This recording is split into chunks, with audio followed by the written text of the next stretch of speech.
Hello bachcho, let's read the question. The question says that why does Chubukov say that he would prefer to give the oxen meadows to the peasants than to Lomov? Why does Lomov claim that Chubukov will not be able to do that?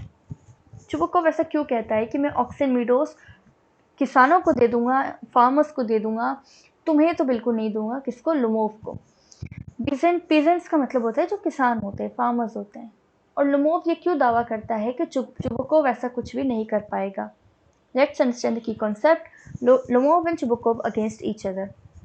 Lomov और Chubukov अब आपस में एक दूसरे के विरोधी हो गए हैं, विरोध में बातें कर रहे हैं।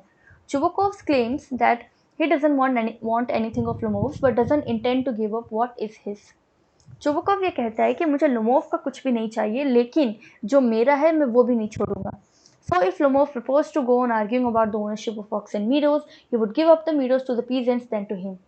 और अगर लुमोव ये बार बार आर्ग्यू करता रहेगा कि ऑक्सन मीडोज उसका है, ऑक्सन मीडोज ज़मीन का नाम है, तो फिर वो मीडोज को किसी किसान को दे देगा बजाय उसके।